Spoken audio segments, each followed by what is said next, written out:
3월 10일 월요일.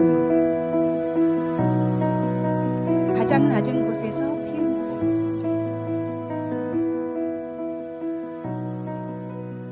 한국 전쟁이 끝난 직후에 태어나 힘든 상황에서 신학을 공부하던 허병섭 목사님은 졸업을 앞두고 백혈병에 걸렸습니다. 병상에 누워 죽을 날만 기다리던 허 목사님은 교회 성도들이 십시일반으로 모은 성금으로 그나마 요양을 할 수 있었습니다. 놀랍게도 그 과정에서 병이 나았고 건강이 회복되는 기적이 일어났습니다. 목사님은 신학교를 졸업한 뒤 자신을 위해 없는 형편에도 돈을 모아준 성도들을 생각하며 가장 낮은 곳에 내려오셨던 예수님과 같은 마음으로 평생을 살겠다고 다짐하셨습니다. 그는 고아로 태어나 구두 닦기를 하는 아이들과 함께하기 위해 청계천의 판자촌을 찾아갔고 혹시 거리낌이 있을까 싶어 목사님이라는 것도 밝히지 않았습니다. 이후 빈민선교단체인 특수지역선교위원회를 만들어 꼬방동네 같은 여러 빈민가를 찾아다니며 사람들의 고충을 함께 했고 이 과정에서 5번이나 감옥에도 가셨습니다. 노가다 목사님, 빈민의 벗이라고 불리던 목사님은 생애 마지막까지 세상에서 가장 소외된 사람들을 찾아가 함께하고 예수님을 전하는 삶을 살다가 소천하셨습니다. 우리도 예수님을 믿고 구원받은 두 번째 인생을 허 목사님처럼 의미 있게 살아야 합니다. 나를 조금 더 내려놓고 하나님을 위해 예수님처럼 섬기는 삶을 살아야 합니다. 직분이나 명예가 아닌 진정한 섬김의 자리에서 우리는 참된 기쁨을 발견할 수 있을 것입니다. 오늘의 말씀. 인자가 온 것은 섬김을 받으려 함이 아니라 도리어 섬기려 하고 자기 목숨을 많은 사람의 대속물로 주려 함이니라. 오늘의 만나. 당신은 지금 어떤 자리에서 누구를 섬기고 계십니까? 가장 낮은 자리에서 시작하는 작은 섬김이 하나님 나라를 위한 아름다운 열매가 될 것입니다.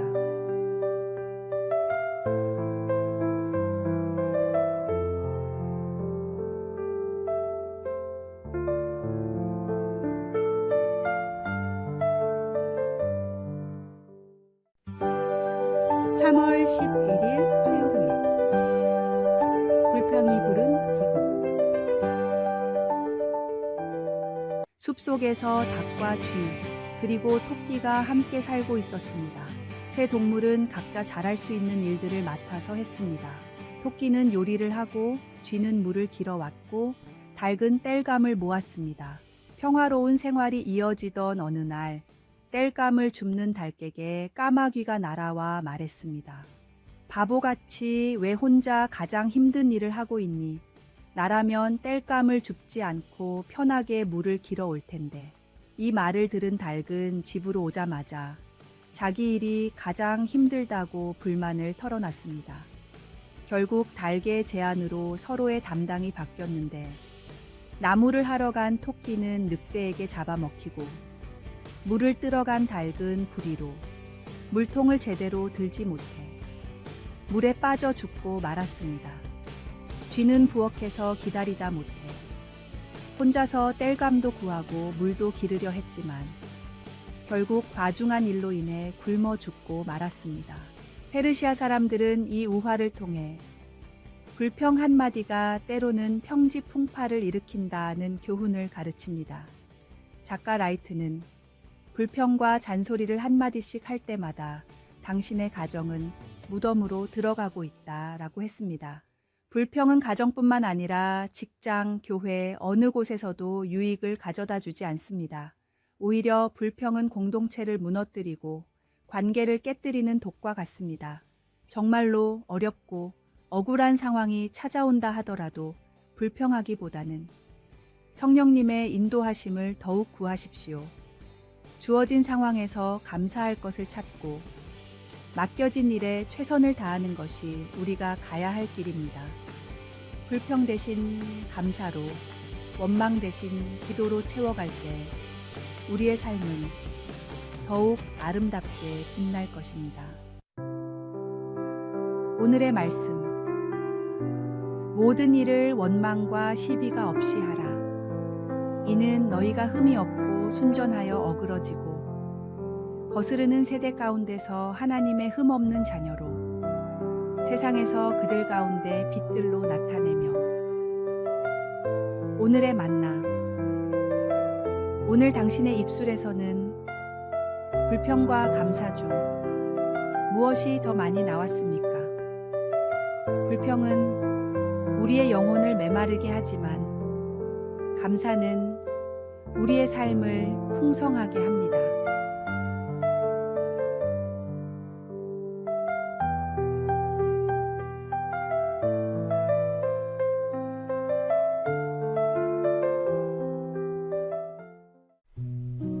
(3월 12일) 수요일. 일상이 예배가 된 청년. 한 공장에서 일하는 청년이 있었습니다. 그는 매일 아침 출근 전 성경을 읽고 기도하는 것으로 하루를 시작했지만 자신의 삶이 하나님께 충분히 영광을 돌리지 못한다고 고민했습니다. 작은 기계 부품을 조립하는 단순한 일이 과연 하나님을 기쁘시게 할 수 있을지 늘 의문이었기 때문입니다. 어느 주일 교회에서 로마서 12장 1절 말씀을 듣던 중 그의 마음에 특별한 깨달음이 찾아왔습니다. 너희 몸을 하나님이 기뻐하시는 거룩한 산 제물로 드리라는 말씀이 그의 일상과 연결된 것입니다. 다음 날부터 청년은 자신의 일을 새로운 시각으로 바라보기 시작했습니다. 매일 아침 작업복을 입을 때마다 주님, 오늘 하루도 당신께 드리는 예배가 되게 하소서라고 기도했습니다. 그의 작업대는 예배 제단이 되었고 그가 만드는 모든 제품은 정성스러운 예물이 되었습니다. 시간이 흐르자 놀라운 변화가 일어났습니다. 그의 제품은 공장에서 가장 품질이 좋기로 소문이 났고 동료들은 그의 성실함에 감동을 받았습니다. 어떤 이들은 그에게 비결을 물었고 그는 자신의 일이 곧 하나님께 드리는 예배라고 설명했습니다. 점차 그의 작업장은 작은 예배당으로 변모했고 많은 동료들이 그의 삶을 통해 참된 예배의 의미를 깨닫게 되었습니다. 한 사람의 작은 깨달음이 일터 전체를 변화시킨 것입니다. 오늘의 말씀. 그러므로 형제들아, 내가 하나님의 모든 자비하심으로 너희를 권하노니 너희 몸을 하나님이 기뻐하시는 거룩한 산 제물로 드리라. 이는 너희가 드릴 영적 예배니라. 오늘의 만나. 예배는 단순한 의식이 아닌 삶의 전부입니다. 우리의 일상 속 모든 순간이 하나님께 드리는 거룩한 예배가 되어야 합니다.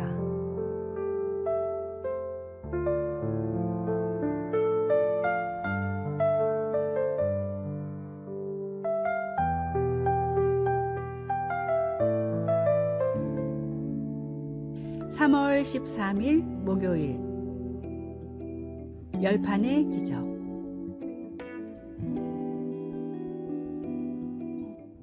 도시에 한 작은 피자 가게 주인이 있었습니다. 그는 매일 같은 자리에서 피자를 만들었지만 손님은 점점 줄어들었습니다. 큰 프랜차이즈들이 들어서면서 가게는 위기를 맞았고 폐업 직전까지 갔습니다. 어느 날 그는 특별한 결심을 했습니다. 하루에 10명의 손님에게만 피자를 팔겠다. 이상한 결정이었습니다.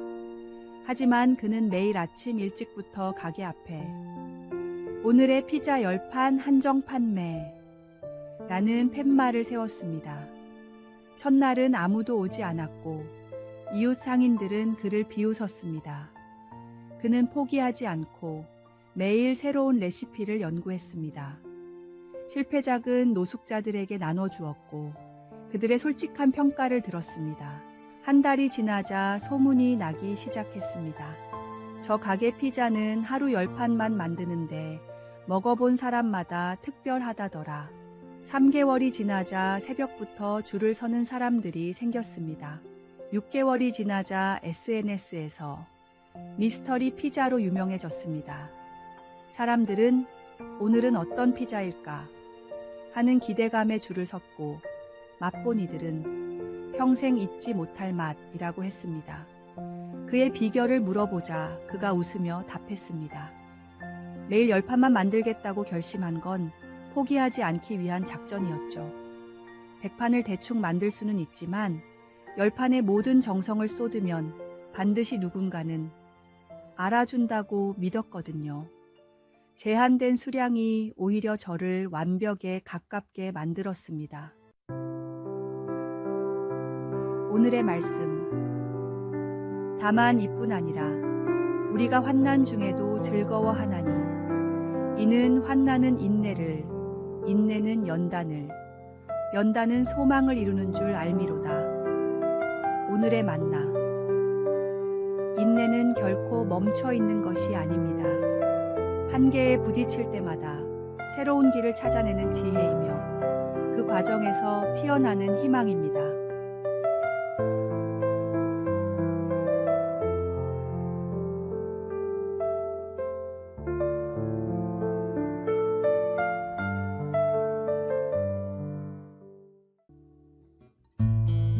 (3월 14일) 금요일.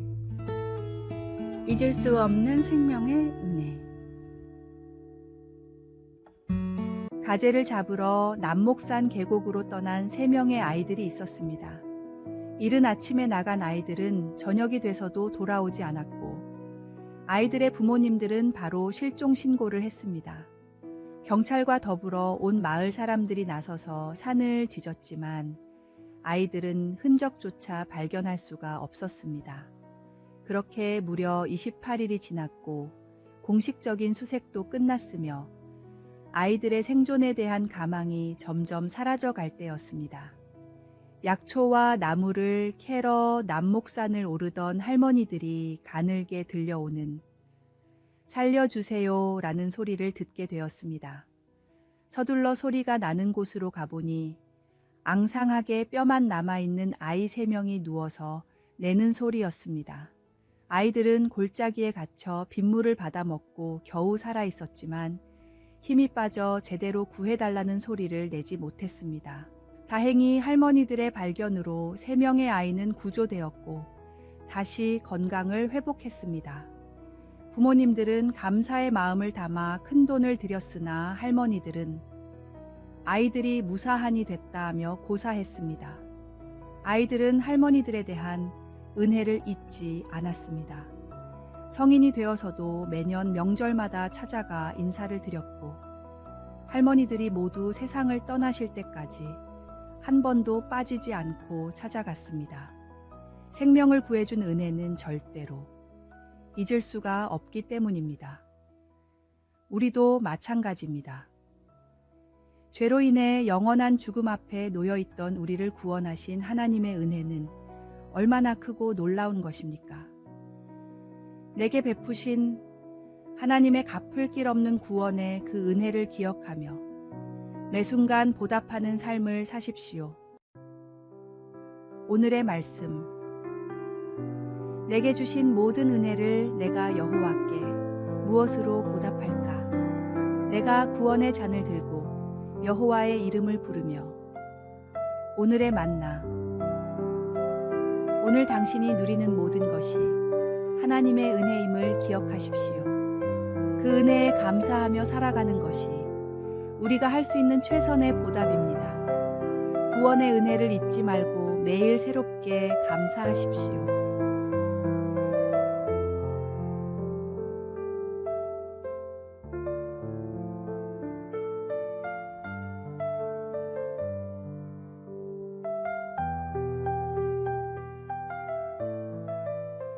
아래에 빨간색 글자 구독을 누르시어 더 많은 전도의 열매를 맺으시기를 기도합니다.